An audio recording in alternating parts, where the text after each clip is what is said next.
2017, and one of my secret New Year's resolutions that I didn't tell anyone was that I would start making YouTube videos again. Don't know why. I think it's because I was doing it a lot in 2008, and I'm hoping to bring the good vibes back. So, didn't think about it much beyond just that I would do it. Katie, what should I talk about? Talk about your hopes and dreams. My hopes and dreams. My New Year's resolution that I actually did tell people about was to stop using plastic straws because of the ocean. Let's not get into it, it's too sad. For New Year's, Katie and I went and saw Sleater-Kinney play at the Masonic in San Francisco, and it was awesome. Ready to kick 2016 to the curb. And yeah. Katie, I'm not doing well. What do you mean? I'm not doing well with this video. This is Bungie. The internet's become a really terrifying place.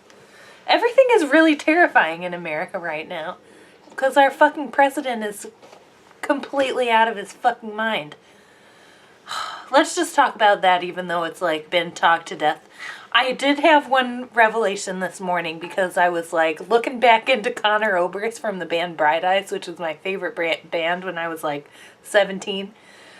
Because I kind of lost touch with him because after the Bright Eyes album Casadega, it was kind of like, man, I think he got sober and the music just isn't where it was. Or maybe I'm just getting older and it's just not hitting the chords that it was when I was a teenager. But then I found out he went through all this intense drama because he got falsely accused of rape, and it was like, got really intense, and like he became like villainized by some people and a hero to people he didn't want to be. And anyhow, it all got disproved. The woman who accused him was like, I made it all up, which is all so fucked up. And he went and had a total emotional, physical breakdown and went to the doctor and found out that he had a cyst in his brain and probably had it for years and years. And then he made a new album this year, and I got the album, and it was like fucking me up. Listen to the first song, and I'm like going into this whole time warp. And point is, I was just like, this is really silly, but I was just like ready for, because this was all this morning, New Year's morning, and I was like, I'm ready for the new year to go with an open heart, because the discourse has gotten totally out of control, and we're just like smashing each other down into like two-dimensional, you know, caricatures or illusions. I'm on one. And I just feel like, even with the people that might seem, I mean, I'm not condoning anybody just turning the other cheek if you're being like genuinely harassed and attacked.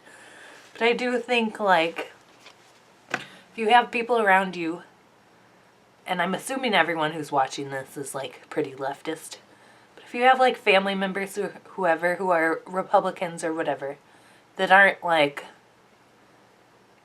totally gone out of their minds and are like telling you that you need to go to hell or be imprisoned, there's got to be a line. You got to know your limits.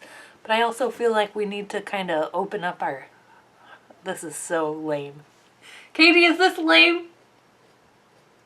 No, it's awesome. Hey, want a factoid? Yeah, factoid.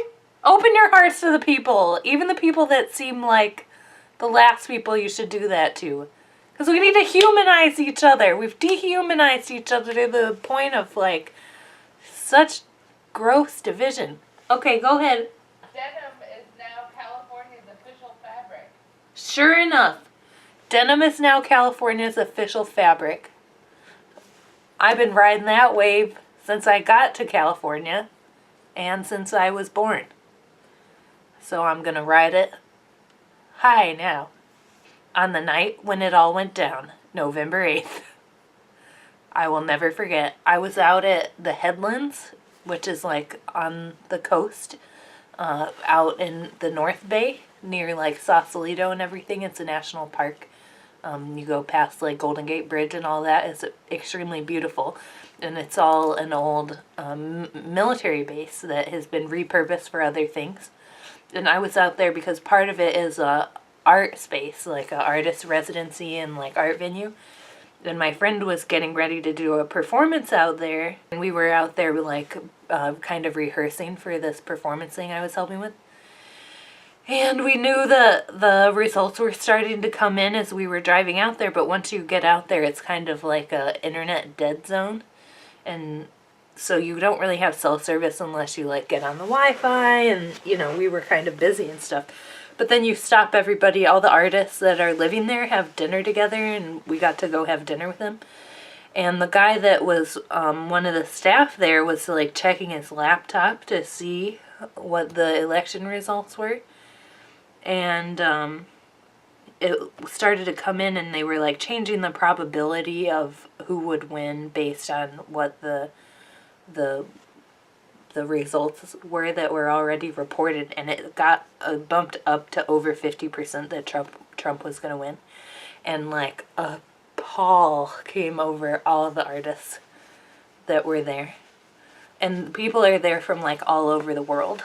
Like, you know, there are people from like Iran and Russia, and like people were having to explain to, like, Americans were having to explain what was going on.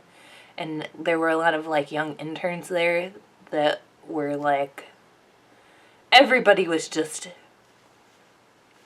you know, it wasn't sure yet. I think I was like, that can't be. I was, like, looking at the map of Ohio, which is where I'm from, and I was like, well, you know, it doesn't matter that this county's, like, totally red because only 4 people live there and there's still votes unreported and blah, blah, blah, blah, blah.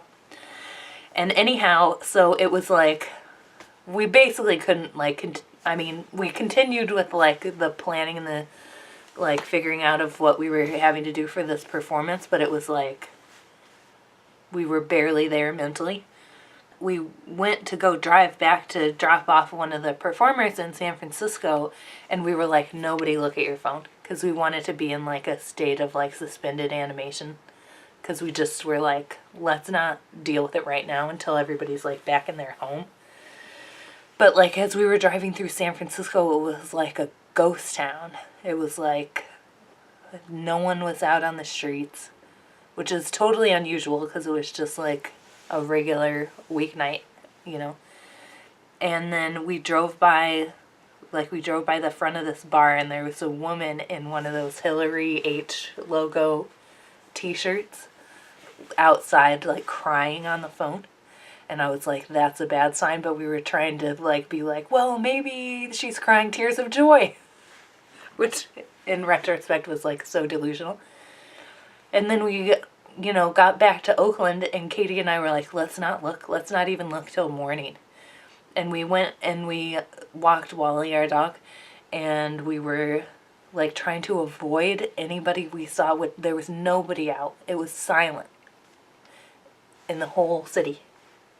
And we were, every time we'd, like, see somebody outside or, like, getting out of a car, we would, like, go the other way so we wouldn't hear if they said anything.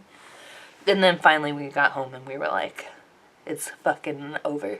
And we couldn't fucking believe it. It was shocking.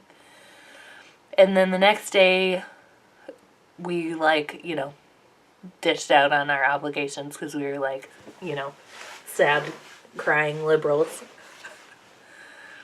And we went to the ocean and, like, cried at the beach. And we were like, okay, let's just say, like, everything we're afraid of. And it was very cathartic. And we ran around in the water a little bit. And it made me really sad thinking about, like, what's the next 4 years of, like, a climate denial, like, pro fossil fuels, not give a fuck administration gonna do to the ocean and the world. And we were, you know, the whole time that I was, like, going through this, like, intense emotional angst and reckoning, there was another part of me that was, like, the, like, people who I know that are Republicans or conservative, like, there was like a voice of them in my head being like, you liberal pussies. Can't even handle it. Blah, blah, blah. And so part of me was kind of like tempered, like my upsetness wasn't reaching a level that I could have gone to if I wasn't like having this kind of weird conversation in my mind. How can you not understand that that a person, if they're thinking that like there could be a nuclear war, there could be, stripping of my civil rights, and like my friends and neighbors' civil rights in a real way, like the things that Trump threatened were real things that have just catastrophic possibility, if they're like come to fruition. So I just didn't understand. Like, I knew conservatives that weren't pro-Trump, that just thought he was, that he was just too disgusting with some of the shit he was saying. But still not being like, well, I didn't like Obama and I didn't like freak out about that. I wasn't crying about it. But I just think the stakes were a lot higher. I mean, I'm sure you understand. So anyhow, we're feeling better now. I mean, it's still like a constant like realization of what's happening. But it just is reassuring to me that, the majority of people that voted didn't vote for him. And that at least the people in our government here in California are in, like, adamant opposition to everything he's doing. But it just makes me worry for my friends back in Ohio. It makes me worry for my country and the world, because the whole world's going through this weird right-wing upheaval. And I just hope, and like Slater Kenny said last night, we just need to stick together and come together. And, I think it's good to have arguments and debates, but in the end we have to know that we're on the same side. So that's it. I hope to continue doing more videos, and Bobble Rob's videos are number one. And this was weirdly, emotionally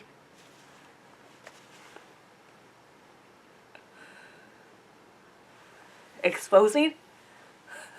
This was some straight talk with me. Katie, anything else I should add? Okay, I have every intention of continuing doing some more videos in a more regular interval.